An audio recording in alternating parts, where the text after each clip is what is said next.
Welcome to special analysis. నేను రమా మండువా. ఈరోజు అనాలిసిస్లో భాగంగా మనం తీసుకోబోతున్న టాపిక్ ఏంటంటే, వంగవీటి రాధాని ఈరోజు టీడీపీ కావాలనే పక్కన పెట్టే ప్రయత్నం చేసిందా, లేకుంటే వంగవీటి రాధాని తాను పోటీ చేసేందుకు ఇష్టపడట్లేదా?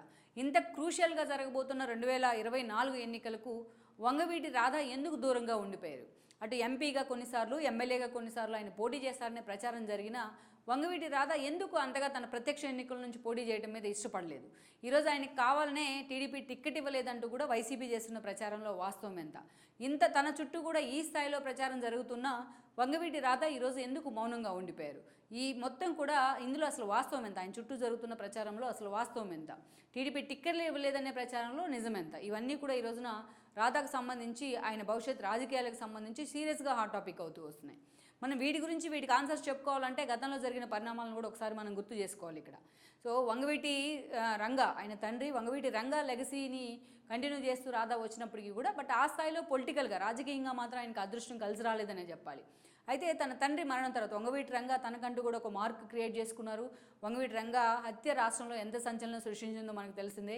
కాపు సామాజిక వర్గానికి పూర్తి స్థాయిలో వాళ్ళని అభివృద్ధి వైపు, రాజకీయాల వైపు తీసుకొచ్చే విధంగా వంగవీటి రంగా చేసిన కృషి కానీ, సో అదేవిధంగా ఆయన ఒక పోరాటాన్ని లీడ్ చేసిన విధానం కానీ, ఆయన ఇప్పటికీ కూడా ఆయన ఒక హీరో వర్షిప్లో ఉండే విధానం కానీ అందరికీ తెలిసిందే. సో ఆయన హత్య తర్వాత ఆయన భార్య రత్నకుమార్ రాజకీయ రంగేట్రం చేసే ప్రయత్నం చేశారు ఉప ఎన్నికల రూపంలో. ఆమె కాంగ్రెస్ నుంచి 2 సార్లు, ఉప ఎన్నికల్లో ఒకసారి, జనరల్ ఎలక్షన్స్లో మరోసారి ఎమ్మెల్యే కూడా కావడం జరిగింది తూర్పు నుంచి, ఇక విజయవాడ తూర్పు నుంచి. ఇక రత్నకుమారి తర్వాత 2004 ఎన్నికల్లో రాధా మొదటిసారి రాజకీయ అరంగేట్రం చేసే ప్రయత్నం చేశారు ప్రత్యక్ష ఎన్నికల రూపంలో. ఈ క్రమంలోనే 2004 ఎన్నికల్లో రాధా కాంగ్రెస్ నుంచి తూర్పు ఎమ్మెల్యేగా కూడా ఎంపిక కావడం జరిగింది. 1 టైం ఎమ్మెల్యేగా పనిచేశారు ఆయన. ఇక 2009 ఎన్నికల నాటికి చిరంజీవి ప్రజారాజ్యం పేరుతోనే ఆ రోజు తెర మీదకి వచ్చున్నారు. సో ఈ క్రమంలోనే పెద్ద కారణాలు లేకుండానే కాంగ్రెస్, టీడీపీలో ఉన్న మెజారిటీ కాపు సామాజిక వర్గం నేతలంతా కూడా చిరంజీవి వెంట నడిచే ప్రయత్నం చేశారు. ఈ క్రమంలోనే ఆ రోజు రాధా కూడా చిరంజీవి వెంట నడిచారు. బట్ చిరంజీవి కూడా ఎంతో ప్రయారిటీ ఇస్తూ వచ్చారు వంగవీటి రాధాకి. దానిలో భాగంగానే ఆ ఎన్నికల్లో ఆయనకు సెంట్రల్ టికెట్ అయితే కేటాయించే ప్రయత్నం అయితే జరిగింది 2009 ఎన్నికల్లో. బట్ సెంట్రల్ నుంచి ఆయన మల్లాది విష్ణు చేతులు ఓడిపోయారు. ఆ రోజున కాంగ్రెస్ నుంచి మల్లాది విష్ణు పోటీ చేసి గెలవడం జరిగింది.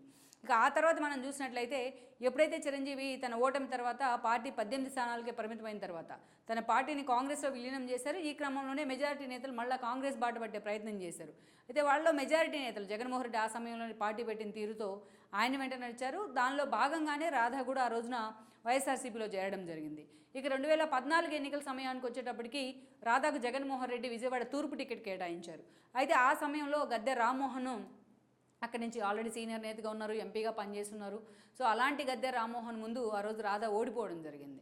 అయితే రాధా ఓడిపోయిన తర్వాత నిజంగానే ఆయనకి పార్టీలో ప్రయారిటీ తగ్గుతూ వచ్చింది. అంత ఎన్నికలకు ముందు ఒక ఎత్తు, పార్టీలో చేరినప్పుడు ఆయన ఓడిపోయిన తర్వాత మరొక ఎత్తు అన్నట్టుగా జగన్మోహన్ రెడ్డి ఆయన ట్రీట్ చేస్తూ వచ్చారు. ఎన్నోసార్లు జగన్మోహన్ రెడ్డి కారణంగా ఆయన సఫికేషన్ గురవుతూ వచ్చారు. తనకి వ్యతిరేకులుగా పనిచేసిన గౌతమ్ రెడ్డి లాంటి వాళ్ళని, అదేవిధంగా బౌకుమార్ లాంటి వాళ్ళకి జగన్మోహన్ రెడ్డి ప్రయారిటీ ఇవ్వడం, మళ్ళా విష్ణు లాంటి వాళ్ళని పార్టీలోకి తీసుకునే ప్రయత్నం చేయడం, ఇవన్నీ కూడా రాధా నిజంగా సఫికేషన్ ఫీల్ అవుతూ జగన్మోహన్ రెడ్డి మీద తిరుగుబాటు జెండా ఎగరేస్తూ టీడీపీకి వచ్చున్నారు. టీడీపీ నుంచి పోటీ చేయాలని ఆఫర్ వచ్చిన రాధా 2019 ఎన్నికల్లో సైలెంట్గా ఉండిపోయారు. కేవలం జగన్మోహన్ రెడ్డి మీద వ్యతిరేక ప్రచారానికి మాత్రమే ఆయన పరిమితం అయి ఉన్నారు. అయితే ఆ ఎన్నికల్లో టీడీపీ ఓటమి పాలైంది, జగన్మోహన్ రెడ్డి సీఎం అయి ఉన్నారు. అయినా రాధాకి ఓడిపోయినా కూడా, ఏదైతే ఆయన ఓడిపోయినా, టీడీపీ ఓడిపోయినా ఆయన టీడీపీలో కంటిన్యూ అవుతున్నా అనేక సార్లు అన్ని పార్టీల నుంచి ఆయనకు ఆహ్వానం అందుతూ వచ్చింది. ఎందుకంటే రంగా వారసుడుగా తనకంటూ ఆయన సృష్టించుకున్న ఒక లెగసీ కావచ్చు, మిగతా కారణాలు కావచ్చు. ఈ క్రమంలోనే జనసేన నుంచి ఎన్నోసార్లు ఆయనకు ఆహ్వానం వచ్చింది. ఈవెన్ పవన్ కళ్యాణ్ లాంటి వాళ్ళు ఆయన ఇంటికి వెళ్ళి ఆహ్వానించడం జరిగింది. ఇక వైసీపీ తరపు నుంచి కూడా పవన్ కళ్యాణ్ టార్గెట్ చేస్తుంటే రాధా లాంటి వాళ్ళని పార్టీలో చేర్చుకోవడం ద్వారా కాపు ఓట్లను ఈక్వల్ చేయొచ్చని కూడా జగన్మోహన్ రెడ్డి భావించారు.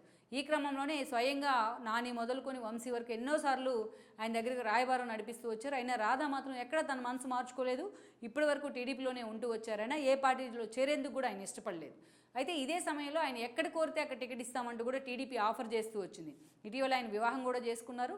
ఇక ఈ క్రమంలోనే ఒక దశలో తూర్పు టికెట్ రాధా కోరితే అవసరమైతే గద్దె రామ్మోహన్ని కన్విన్స్ చేస్తారు చంద్రబాబు నాయుడు, మరో చోట ఆయన అకామిడేట్ చేస్తారని చర్చ జరిగింది. ఈవెన్ లాస్ట్ మినిట్ వరకు కూడా విజయవాడ సెంట్రల్ నుంచి బోండా ఉమా బరిలో ఉన్నారు. ఆయన టికెట్ కూడా అనౌన్స్ చేస్తున్నారు. అవసరమైతే ఆ సీటుని కూడా రాధా కేటాయిస్తారనే చర్చ కూడా జరిగింది అప్పట్లో. ఇక ఇవే కాదు, అవసరమైతే బందర్ ఎంపీగా కూడా రాధా పోటీ చేస్తారనే చర్చ కూడా చాలా హాట్ టాపిక్ అవుతూ వచ్చింది. గత 3 ఇయర్స్గా రాధా చుట్టూ అనేక రకాల ప్రచారం జరుగుతూ వచ్చింది, ఈవెన్ జనసేన టీడీపీ పొత్తుల్లో సైతం. అయితే తీరా ఆల్రెడీ టికెట్స్ కూడా కన్ఫర్మ్ అయిపోతున్న ఆల్మోస్ట్ మెజారిటీ స్థానాలకు ఈరోజు జనసేన అండ్ టీడీపీ పొత్తులు కూడా ఖరారైన తర్వాత సీట్ల ఎంపిక కూడా పూర్తయింది. ఇలాంటి సిచ్యువేషన్లో రాధాకు సంబంధించి ఎక్కడ ఒక న్యూస్ కూడా బయటికి రాలేదని అనుకోవాలి. ఆయన ఎక్కడ పోటీ చేయట్లేదని కూడా ఆల్మోస్ట్ అంచనాలు అయితే వస్తున్నాయి. ఈ క్రమంలోనే ఈ రోజున రాధాకు వైసీపీ కూడా గాలం వేసే ప్రయత్నం చేసినా ఆయన వైసీపీ వైపు అయితే మొగ్గు చూపట్లేదు. సో ఇలాంటి సిచ్యువేషన్లో రాధా ప్రత్యక్ష ఎన్నికల్లో పోటీ చేయడానికి అంత సుముఖంగా లేరనే ప్రచారం ఉంది.